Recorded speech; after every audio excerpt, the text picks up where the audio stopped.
Hi Gemini! Welcome po sa ating channel at ito inyong daily gabay tayo reading for February 7, 2025.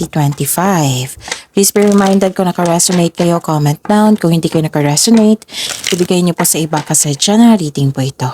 This is for you, Gemini, ngayong February 7, 2025.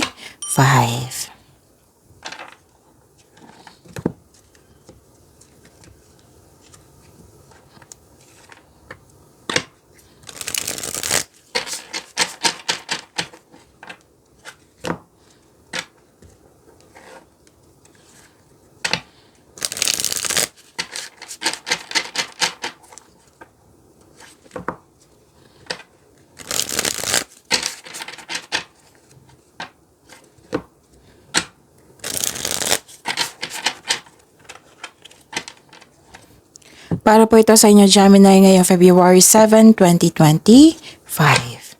Maraming salamat po sa inyong patuloy na suporta at maraming salamat din po sa mga hindi nag-skip ng ads. Gamitin ang reading na ito bilang gabay lamang sa mga hindi pa nag-subscribe. Subscribe na po kayo at click bell notification para malaman nyo na may bago tayong video. Okay, para sa mga gusto magpa-reading po, may lumabas dyan sa screen nyo ngayon. Panoorin nyo po at sundin ng instruction. Spirits Guide, mga ganap pa para kay Gemini ngayong February 7, 2025. I need 3 cards po.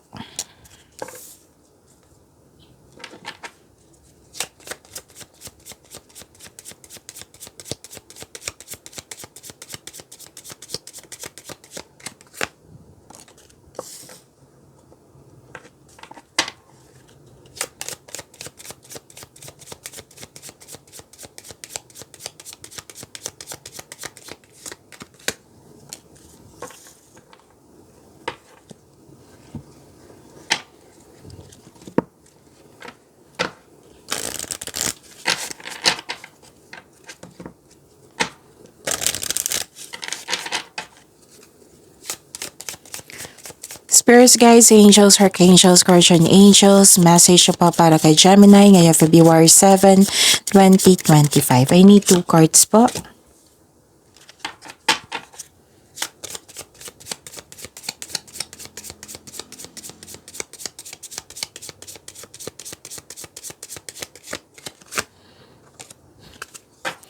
Okay, Gemini.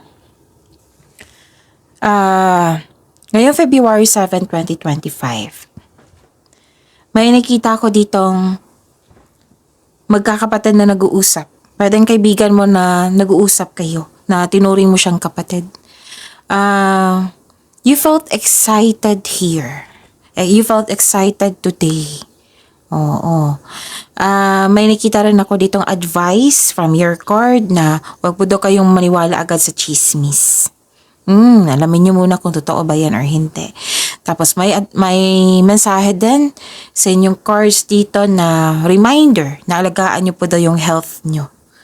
Okay? Alagaan nyo po daw yung health nyo, huwag kayong magpabaya. And nakita ko naman dito, let's say, na-stress kayo kahapon, the other day, the other week, yung mabigat yung pakiramdam mo. Oo. Now, nakita ko dito may recovery. Nag-connect ka din sa inyong nature. Nag-connect ka sa nature, nagkaroon ng grounding, may grupo ng tao dito na buong support sa'yo, at saka may nakita kong spiritual growth and personal development. Okay? So, may kausap or may kasama ka ngayon na pwedeng favorite person mo ito na natutuwa ka sa kanya kasi very supportive siya at very loyal siya sa'yo.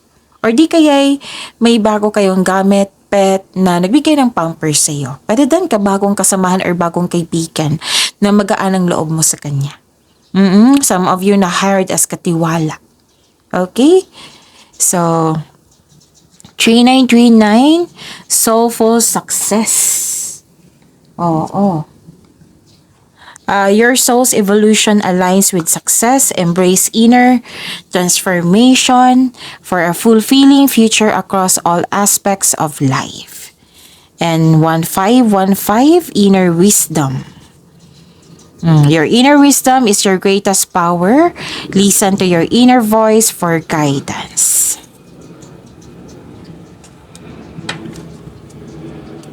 Spirits Guide, energy po ni Gemini ngayong February 7, 2025.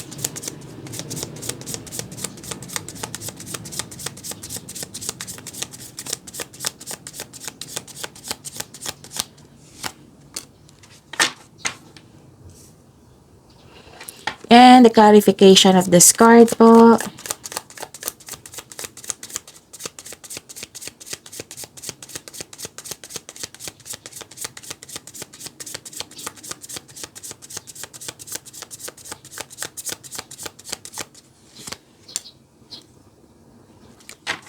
Okay.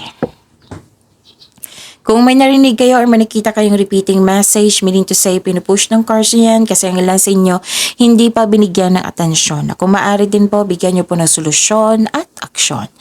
Remember, Gemini, at the end of the day, alam mo na ikaw lang taong may kakayahan at responsable na gumawa ng sarili mong katotohanan at kinabukasan. So, ano yung energy ni Gemini? Okay. Nakita ko dito na nagkaroon po ng may concern kayo sa hindi marunong magbigay halaga. Nang dahil sa kanyang mga ginagawa, nang dahil sa mga nangyari, hindi stable ang iyong emotion. Pwede din na may alok sa inyo na leadership role. Pero may takot o may alinlangan kang mag-lead. Kahit na ang iba ay naghihingi sa iyo ng guidance. Mag-ingat din sa communication mo sa ibang tao. Baka may masabi ka na hindi maganda sa kanila. Or, nireject mo ang isang tao na gustong makipag-usap sa iyo. Okay? So, yon. Pwede din na may ano kayo dito, na may dapat kayong gawin pero nagkaroon ng hesitation, alinlangan. Ano pa? Nakita ko rin dito na nagkaroon po ng refusal to change. Yun nga, dalawang card na po na mismo nagsabi dito na parang may nagkaroon ka ng hesitation or refusal to change. You're stuck in a bad mood. Parang may na-take ka na opportunity na pinagsisihan mo. May na-take ka na opportunity na tinanggap mo agad and now pinagsisihan mo. Kaya na bad mood kayo. So, yun. Spirits Guide, Career and Money po ni Gemini ngayong February. Hindan ko yung date ha para tama talaga. Ngayong February 7, 2025. Para po kay Gemini.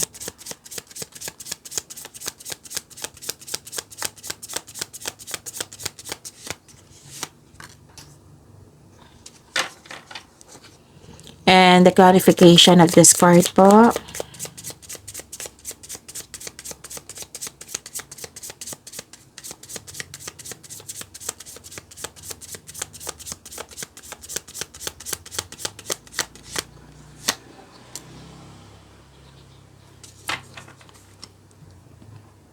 Okay. Nakikita ko dito na nagkaroon po ng naiinip ka dito eh. Naiinip ka dito. Sabi po ng card dito, dahan-dahan lang po daw kayo at magsaliksik. Oo, maaring ito yung sabi sa cards dito sa Oracle cards na huwag maniwala agad sa chismis. Alamin nyo muna kung totoo ba yan or hindi. Kasi may sinabi din dito sa tarot card nyo, dahan-dahan lang magsaliksik kayo. Kasi naiinip ka dito eh. Gusto mong, parang nagra-rush kayo dito, Gemini. So, yung sabi dito nga naka-highlight, dahan-dahan lang at magsaliksik. Kailangan mong magkaroon ng pagpaplano. Tapos, kailangan mo ng mahabang pasensya. May hinihintay kang tao na gumawa ng hakbang bago ka kumilos. Okay? So, yun. Kailangan ng konkretong plano dito. Huwag kayong magpapaya. Kailangan mo ng mahabang pasensya. Huwag din mag-rush. Okay? One at a time lang po. Dahan-dahan at magsaliksik. Pay attention na rin yung mensahe dito sa oracle cards nyo na kung may nalaman kayong news or information or gossip, kailangan nyong alamin kung totoo ba yan or hindi.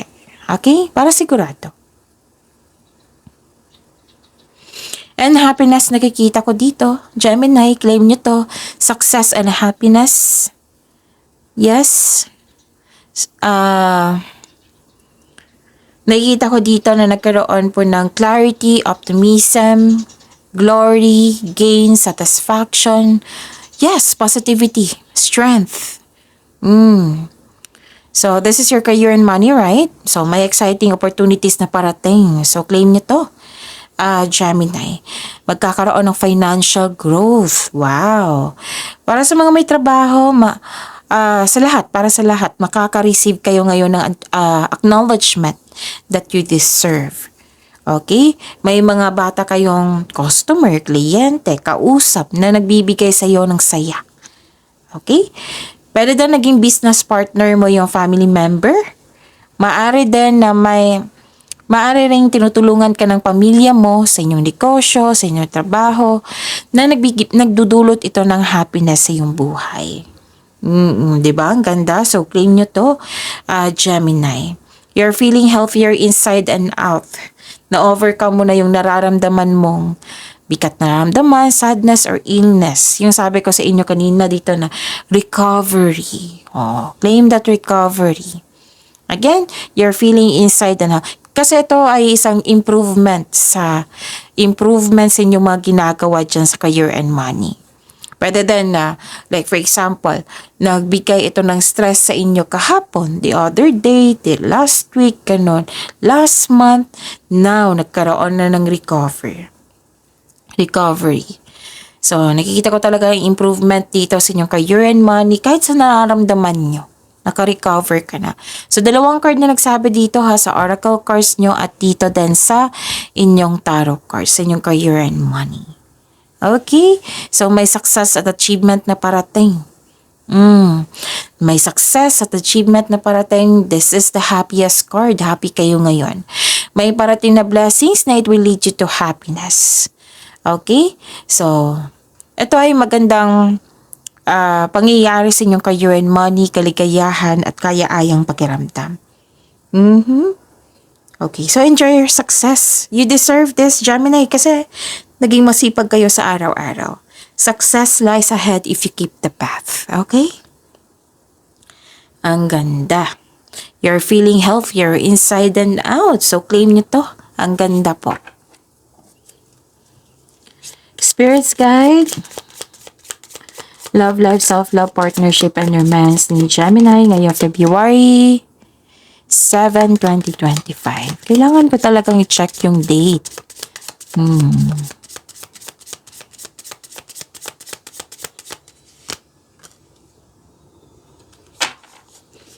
And the clarification of this card po.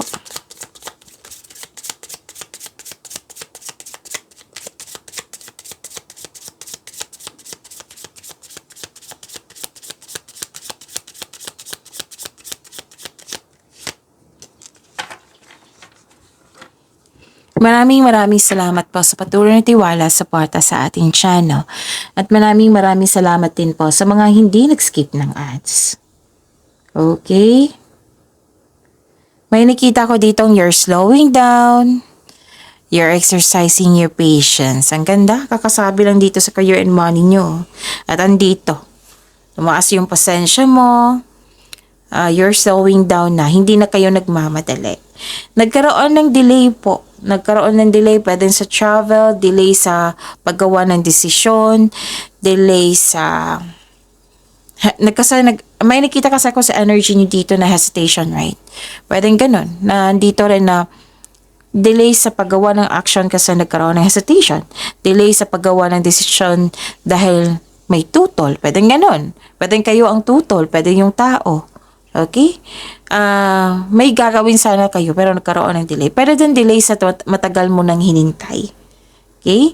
So, they are divinely timed to highlight an important realization, something you need to recognize bago ka magpatuloy po sa inyong gawain. Minsan kasi nagkaroon ng delay kasi may ipaparealize pa si universe sa'yo bago dumating yung delay na iyon para magamit mo sa tama. May case na ganyan. Okay, so this lack of movement is reminding you to enjoy the process without being so focused on the outcome. Okay? Ano pa? May kita ko dito na nagkaroon po ng wow, this is good. Success pa rin to. Oh. Ang daming success na sinabi dito. 1, 2, 3. Success. Claim nyo yan. Gemini. Ang ganda. So, spend time with people who inspire and motivate you. Okay? May sinasabi rin dito na, sa mga single po na magkakatagpo kayo ng kapareha through friends connection. Para sa mga may relasyon, this card tells you na mas mag-grow pa ang inyong relasyon. May plano kayo mag-travel o mag-decorate sa inyong bahay o mag-renovate sa bahay. Ang kailangan po is increase confidence. Okay? Increase confidence and yun, nasa next level na kayo sa inyong relasyon. Okay? So, yung personal development andito rin. Okay. So, yun, ang ganda. Ang ganda ng cards nyo. Success, new doors opening, mga pagkakataon, andito po. Okay, so yun. I think nasabi ko na lahat. Yung mga reminder, tandaan nyo yan. Okay, kasi nakakabuti yan sa iyo. Okay. So, pag-imanin niyo po yung blessings sa binigay sa inyo. Gemini, see you tomorrow. Please like, subscribe, and click the button for notification para updated po kayo sa daily tarot reading natin. Maraming salamat po.